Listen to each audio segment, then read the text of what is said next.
What's good, y'all? Welcome back. Without wasting any more time, GOJO is back. Now, last week's chapter left off with what is arguably the largest cliffhanger within all of JJK, and finally, we're seeing what comes after. Now, this chapter starts with Yuta deciding that he will crush Sukuna's heart.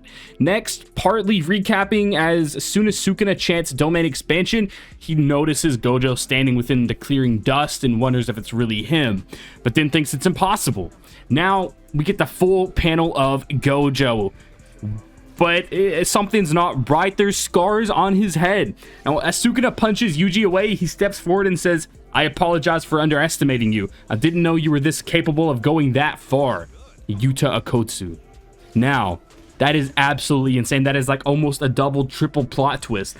Now, we're given a flashback here as Yuta comes to the decision to have Rika devour Kenjaku and copy his curse technique, which is what allows Yuta to change bodies. I don't know how I didn't predict that. I'm actually kind of disappointed because I was making so many theories with my JJK friends, and this is something I felt like should have crossed my mind, bro. And they say Gege can't write. I think this is good writing here because it's completely plausible. There's nothing wrong. This makes sense. Now, Maki interjects here in this conversation and objects to the plan, but Hikari says he has a condition. They will only put this plan into action when everyone's been wiped out and they're left without any other options.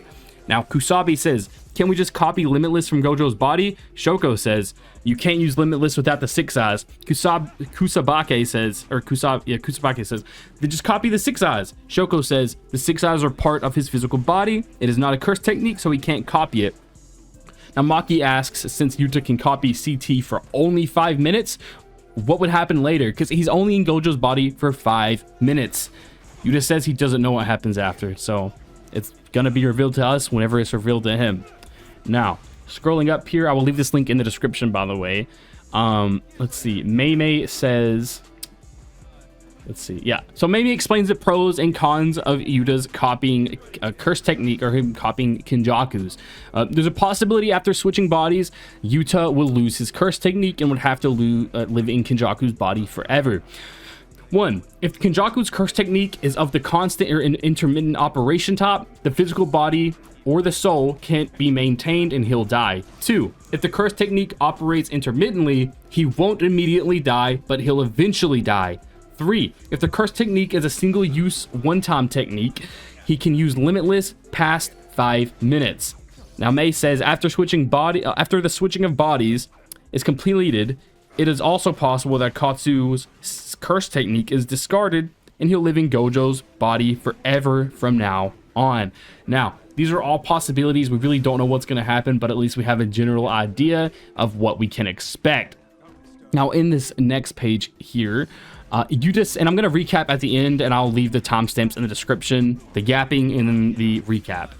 There'll also be a TikTok on this. So Yuta says that he knows this is a last resort, so first he will try to fight Sukuna with his own domain. If he can't win, he'll accept Gojo's body. Now, Kusakabe says it's a good plan, but it's just not humane. And Yuta says, "What do you mean humane? We're about to fight the history's strongest Jujutsu sorcerer.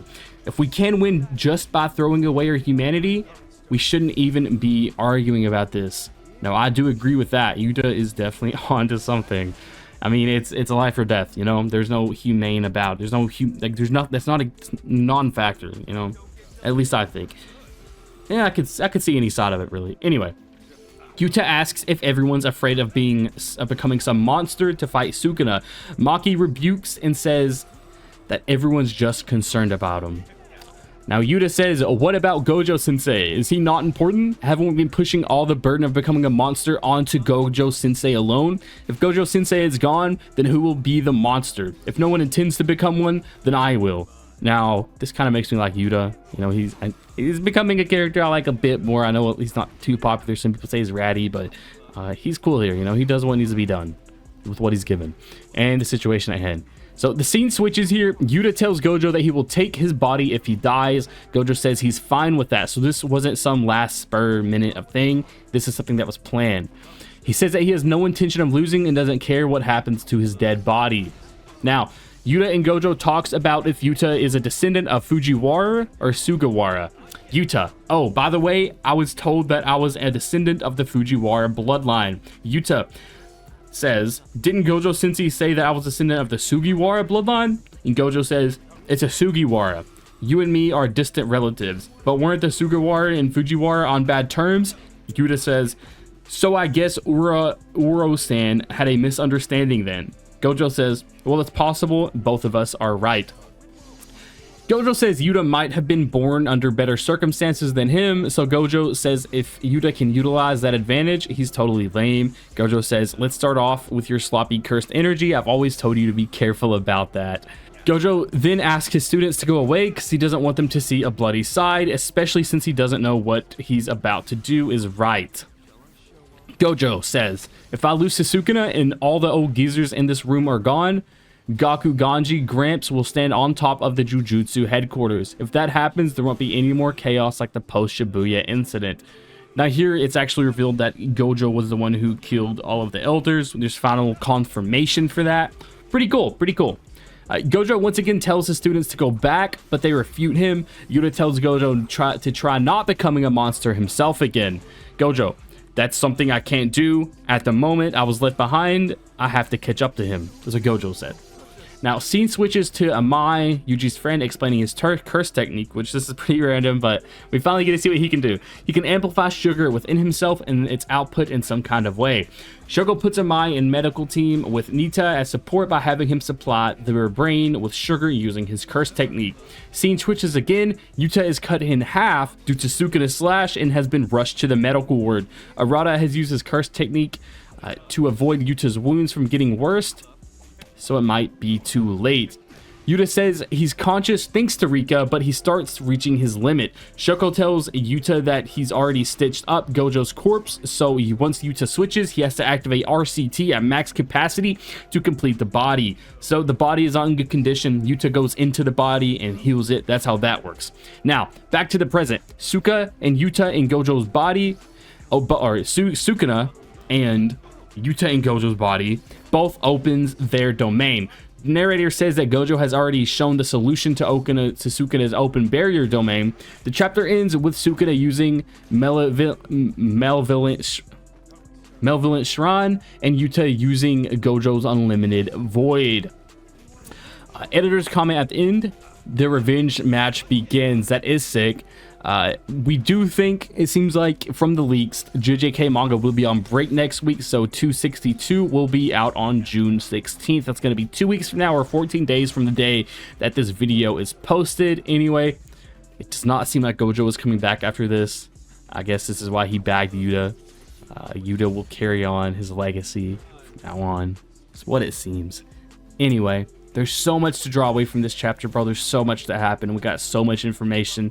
An insane plot twist. One I wish I would have predicted, but one that I'm also glad that I didn't, because it was really cool seeing this chat, like actually seeing it and not like guessing it, I guess, in a way. I know a lot of people expecting Kenjaku to come back in Gojo's body. I wouldn't have minded that, but the fact that it's Yuta copying the technique of someone he killed, the second kind of biggest villain, and then using his technique in his own way is just absolutely insane to me. So I'm gonna go ahead and recap here. Gojo is revealed to be back, then the scar on his forehead is revealed, then it's revealed to be Yuta and not Kenjaku. Triple plot twist, absolutely insane. And people say Gege can't write. We're seeing Yuta was able to do this by copying Kenjaku's curse technique through his own copy curse technique. Yuta now has Domain Expansion, 6 Eyes, and Limitless. He doesn't have Rika though. This could be a much stronger version of actual Gojo, is what it's seeming to be built up to be. Yuta only has 5 minutes in the body, so he's going to have to get to work. This chapter ends with the Domain Clash, and that is it. Anyway, make sure you guys, if you guys did enjoy, you want to talk about more JJK, you know, go in the comments below. We're also talking about anime down there in the Discord in the description if you want to join it. You don't have to. Completely up to you guys.